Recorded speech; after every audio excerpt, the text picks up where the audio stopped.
Ya, menarik untuk menilik bagaimana gestur serta ekspresi para calon wakil presiden di debat malam tadi. Kami akan membahas selengkapnya bersama dengan pakar mikroekspresi, ada Mas Kirdi Putra. Selamat malam, Mas Kirdi Putra, apa kabar? Selamat malam semuanya. Baik, Mas Kirdi, bagaimana Anda membaca suasana hati, sikap, dan emosi ketiga cawapres saat debat malam tadi? Oke, jadi kalau kita bicara tentang ekspresi yang ditampilkan oleh mereka semua, masing-masing. Jadi kalau ada yang berani bilang bahwa mereka semua tidak memunculkan emosinya, dan ada yang menyebutkan salah satu pihak, gitu misalnya, tidak memunculkan emosinya sama sekali, saya akan menyangkal dengan bilang bahwa sebetulnya mereka semua itu menampilkan tanda petik istilahnya gejala emosi di wajahnya. Caimin dengan tarikan di sekitar bibirnya setiap kali setelah hampir selesai waktunya dan dia offset gitu kelebihan, itu dia kesel tuh sebetulnya. Iya. Gibran dengan ketika ditembak pertama kali sama Prof Mahfud, dan itu ketika tangannya ditandai dengan mengambil mic padahal bukan jatahnya dia untuk bicara. Nah, semenjak itu dia emosinya lepas sebetulnya. Dan Prof Mahfud dengan pertanyaan-pertanyaan diajukan oleh Gibran, sebetulnya ada beberapa kali tarikan senyum nggak suka gitu, sinis gitu di wajahnya gitu, itu juga kelihatan sebetulnya. Satu kali dengan Caimin dengan dia nggaruk di samping hidungnya gini. Nah, itu semua jadi semua menandakan bahwa semua cawapres yang tadi malam berkontestasi, sebetulnya mereka semua memang mengeluarkan penanda emosi. Cuman banyak orang secara umum tidak bisa melihat itu, bisa jadi. Baik, lalu bagaimana Anda melihat ketiga cawapres dalam memahami setiap materi debat dan juga dalam menguasai panggung debat malam tadi, Mas Kirdi? Ini istilah menguasai materi dan menguasai panggung debat itu istilah yang sebetulnya sangat luas ya. Iya. Karena dari sisi kalau dari sisi kelihatannya seperti pede gitu, saya melihat tentu saja Mas Gibran yang paling unggul di sini. Sekali lagi, terlihat seperti pede ya kalau dari sisi pandang itu. Kalau dari sisi penguasaannya adalah tenang, tidak terpancing, itu buat saya Pak Mahfud yang paling menang di situ. Iya. Ya. Tetapi kalau dari penguasaan dari beberapa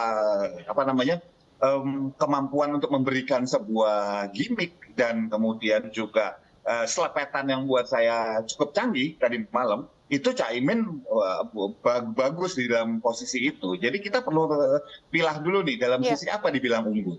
Beda-beda soalnya. Oke, baik. Kemudian Mas Kirdi, kalau kita lihat cawapres nomor urut 2, ini Gibran Rakabuming Raka, banyak melontarkan istilah asing saat bertanya. Bagaimana Anda menilai ini, kira-kira apa maksud yang hendak dituju oleh Gibran Rakabuming Raka? Oke, sebetulnya ada dua poin di sini yang bisa dibahas terhadap hal itu. Nomor satu, sebetulnya orang yang bisa disebut, jadi kan gini, di Indonesia ini sebelumnya ya sebagai dasar, di Indonesia ini teksnya banyak orang yang dianggap pintar kalau dia bisa menggunakan bahasa-bahasa teknis, bahasa-bahasa asing, yang membuat orang yang mendengarkan sekitarnya kagum, yang wah gitu loh. Yang kalau ditanya kamu ngerti? Enggak gitu, tapi kagum aja gitu. Dan masyarakat kita berapa persen yang memang benar-benar sanggup menguasai bahasa asing dan menguasai bahasa teknis? Nah, itu berdasarkan premis tersebut, maka nomor satu, ada dua hal yang mau saya bahas. Nomor satu, artinya sebetulnya orang yang benar-benar pintar itu adalah orang yang mampu membuat orang di depannya mengerti konteks, statement, atau pertanyaan yang dia ajukan. Gitu loh. Buat saya, penggunaan bahasa-bahasa asing itu sah-sah saja. Boleh bahasa teknis, bahasa asing, boleh-boleh saja. Tapi pertanyaannya, kita mau apa nih? Mau kelihatan keren atau membuat orang-orang itu teredukasi? Itu satu. Ya, nomor dua, penggunaan bahasa asing, penggunaan istilah-istilah yang diberikan dan digunakan juga untuk bertanya, ya gini loh, kalau saya menggunakan bahasa-bahasa di keilmuan saya, misalnya tentang ilmuwan hipnolinguistik, tentang kemudian mikroekspresi seperti itu, saya ajukan ke orang yang tidak di bidang itu, ya orang itu pasti akan hang gitu loh. Dan belum tentu orang bisa menghafal semua istilah atau mengerti semua bahasa asing itu, belum tentu nggak ngerti loh bahasa artinya.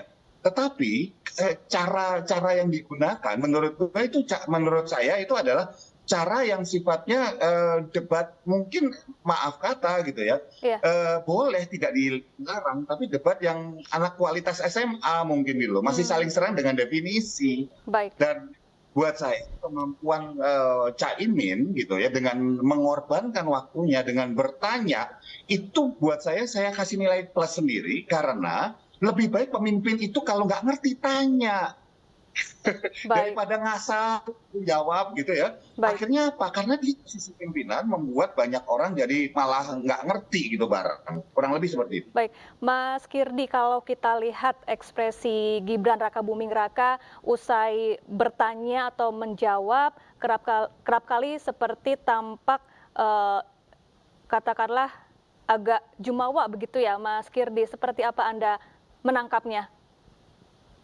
Kalau kita sebut jumawa itu kan nggak berbasiskan sebuah acuan tertentu gitu Iya, ya. Ya kita nggak bisa bilang bahwa Mas Gibran atau itu merasa jumawa. superior begitu? Tetapi justru perasaan superior itu justru ditampilkan, dipamerkan bahkan bukan ditampilkan, Iya, ketika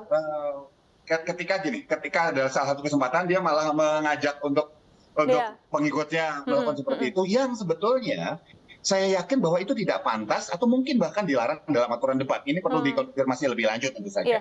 Gitu. Nah, ini bisa jadi dua. Simbol bahwa yang tadi dikatakan bahwa dia merasa di atas angin, itu satu. Atau yang kedua, ini adalah show of force gitu. Unjuk kekuatan bahwa saya bisa melakukan ini, coba. Bisa berbuat apa iya. KPU.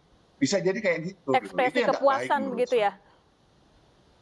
Iya, kira-kira kayak gitu. Baik, kemudian Mas Kirdi bagaimana dengan gimmick dan juga jargon yang kerap dilontarkan oleh para cawapres saat berdebat? Apakah ini juga cukup penting saat adu debat ini, Mas Kirdi?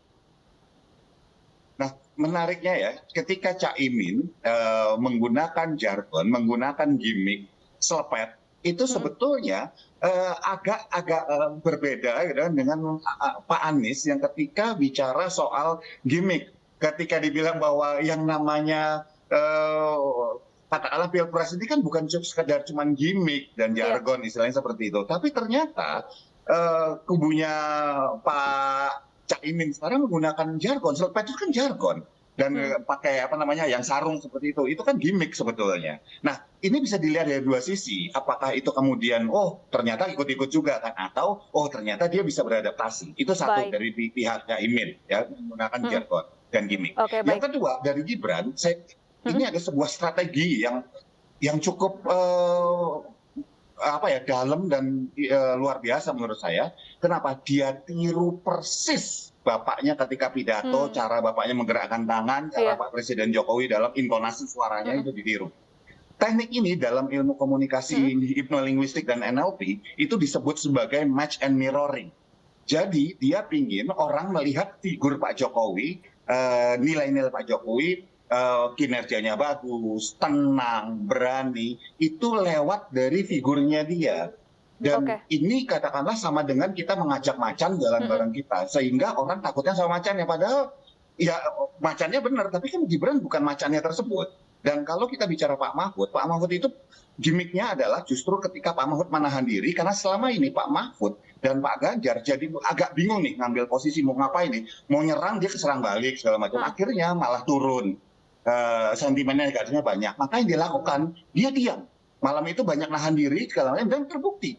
Sentimen positifnya setelah debat itu sekitar angka 70-an, sentimen negatifnya sekitar angka belasan. Baik. Dan buat saya itu berhasil gitu loh. Ya, Mas Kirdi tadi Anda mengatakan bahwa Cawapres nomor urut 3 Prof Mahfud MD ini paling tenang di antara ketiganya. Apakah ini artinya Mahfud MD cukup pandai dalam mengendalikan ekspresi emosi di antara dua cawapres lainnya?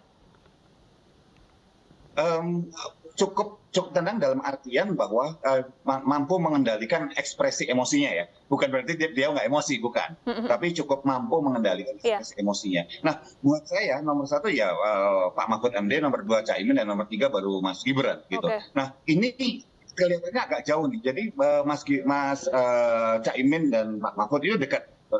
Ini kesenioran mereka dalam tetap bijak, nggak membalas serangan-serangan yang bentuknya pertanyaan-pertanyaan pakai istilah tadi, buat saya itu pengendalian emosi yang hebat. Sebenarnya Pak Mahfud kan sanggup mengeluarkan bahasa-bahasa hukumnya yang Iya, wah bahasa langit gitu loh. baik, Sementara Caimin bisa mengeluarkan dari kitab kuning tuh bahkan istilah. Ya, mereka oke, tidak melakukan itu gitu loh. baik, Buat baik. saya itu pengendalian emosi yang baik. Baik, terima kasih Mas Kirdi Putra, pakar mikroekspresi telah bergabung bersama kami di iNews Sore.